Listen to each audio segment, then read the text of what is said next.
She's back. Hi, I'm Ray Williams. Before Kevin Jermaine Rondell, there was Glacia Robinson, the gospel singer set to perform in Jamaica for the first time in 19 years. And what a story she has to tell. You have chosen me.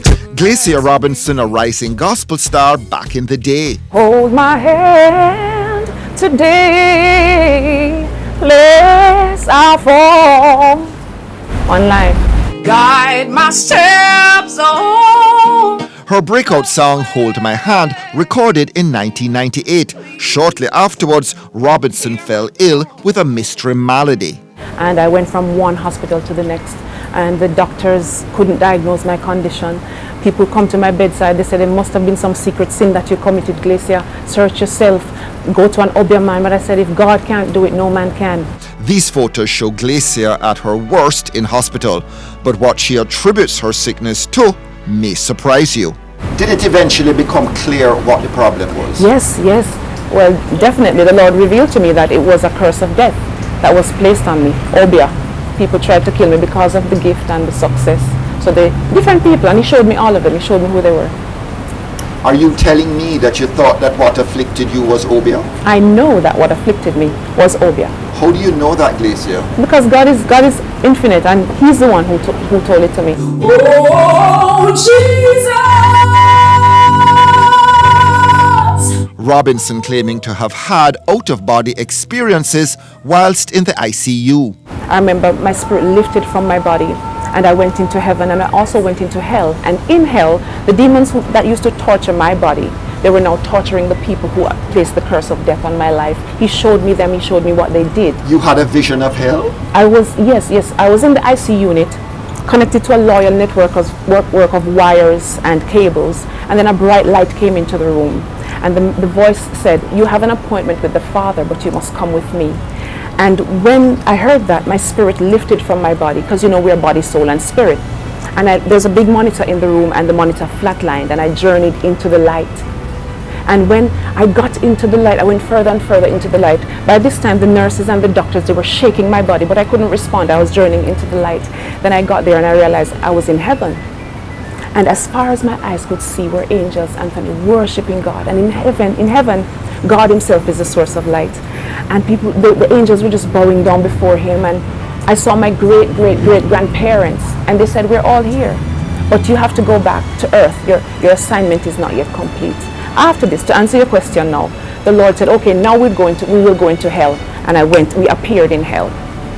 And the Lord started to take me from one chamber to the next, and he showed me all the people who placed the curse of death on my life.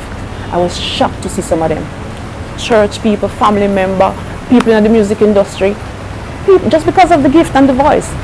I am blessed. Heavy stuff, but impossible to corroborate. In terms of your diagnosis though, Yes.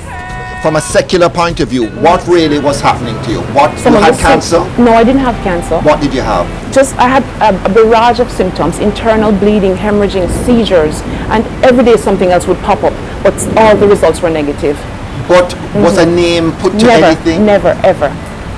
It was a curse. Curse or not, Glacia in and out of hospital for 5.5 years. They told me that my organs were functioning at the rate of a 7-year-old child. They said I would never walk again, I would never sing again. And at one point they said, there's nothing more we can do for you. Go home, say your goodbyes, make peace with everybody because you're going to die.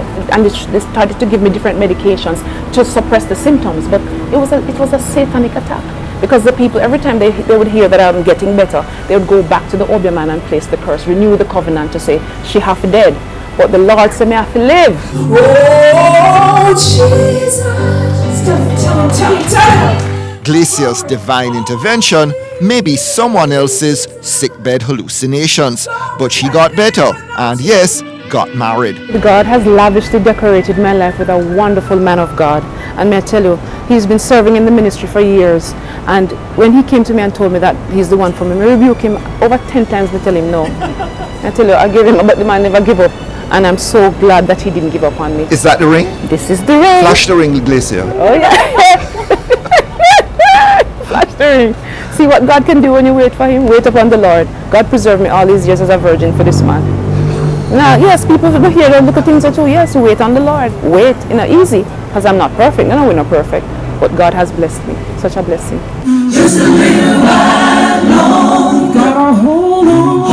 Today, Glacia lives in America and goes wherever gospel takes her.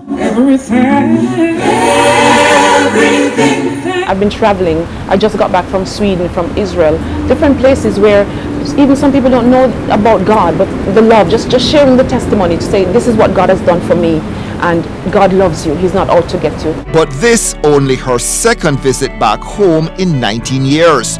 That's a long time. I've always wanted to come back, but I couldn't get the release. The Lord didn't give me the release to come back, and I didn't want to partner with the wrong people. I said, Lord, you have to choose. Tell me. And he has appointed it for this time, and I know this is the time. Jamaicans are still going to want to know, though, Yes. why was Glacia Robinson away for 19 years and never really sort of came back a little bit more often? It's like you disappeared. You're right. There's I a did. big gap in the story. Yes, but even as I was delivered, it took a while for me to come back to myself because I was confined for such a long time, Anthony. Even when I went outside, I was afraid of people.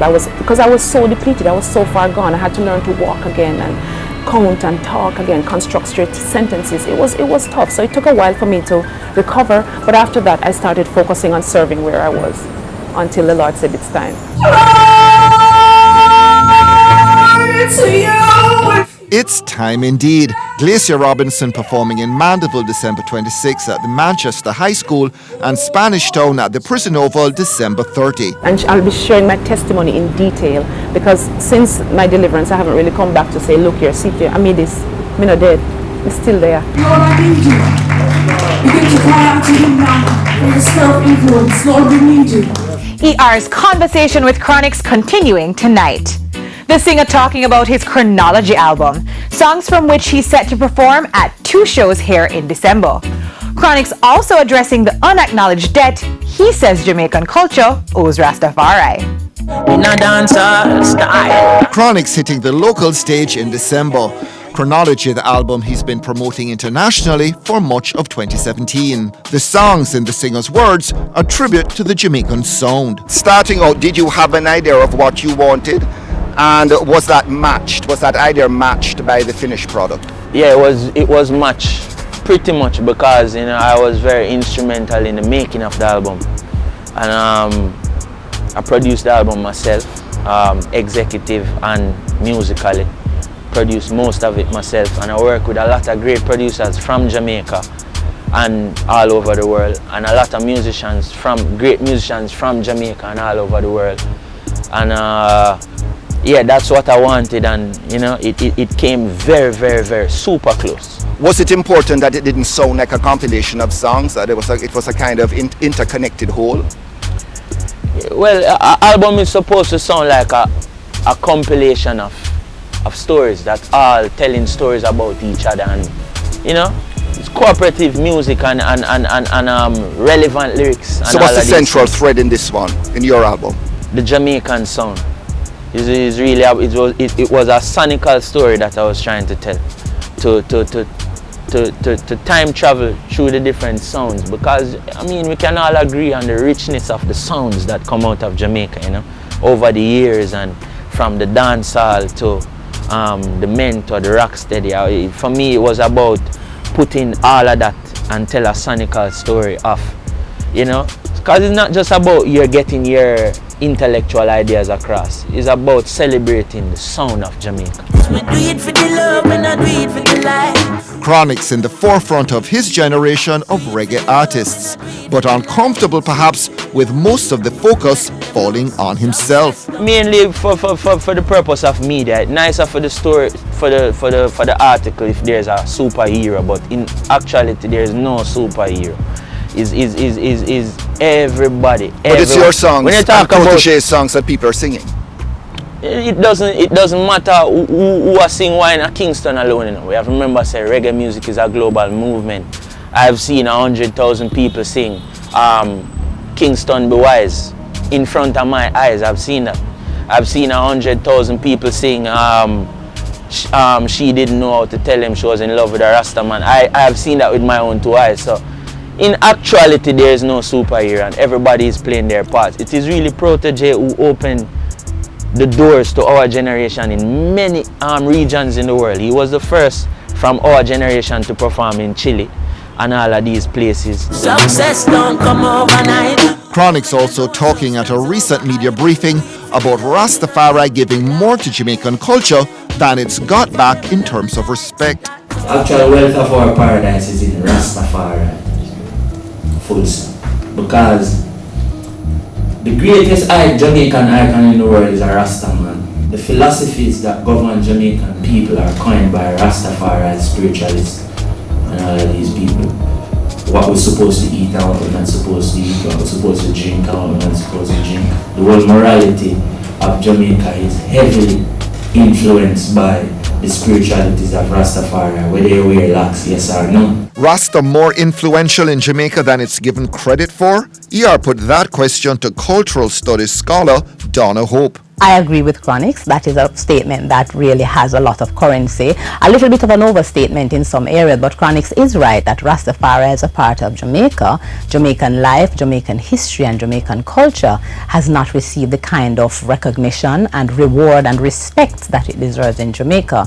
Rastafari has given us, for example, a cuisine, ital, teaching us how to eat properly, that kind of organic connection. And of course, Rastafari has given us a worldview that speaks very particularly to the black self, the African presence within a religion that reminds us of who we are. Rastafari has taught us about peace and love, spreading that message across the world. And our greatest cultural export, Anthony, reggae. What has happened is that we have sat back in Jamaica and watched many other people in different countries, some of them far removed from the Caribbean, from the Western Hemisphere, using our culture, using the kind of response, the massive love and response of Jamaican culture, and monetizing it, and some of it coming back home to us, repackaged. We have sat here, for example, and watched where ganja, for example, is concerned, and again, the reggae ambassadors were very serious about calling for ganja. That ganja has come back to us. Now we are struggling to play catch up with marijuana and the kind of medical and other, monetized products that can come out of marijuana. So we are way behind that game. Chronixx in concert along with Protoje, among others, on December 1 and 2 in Kingston and Montego Bay, respectively. Tell them we do it for the love, we not do it for the life. Gal clown, gal clown, gal clown, gal clown, gal clown, gal clown, gal clown.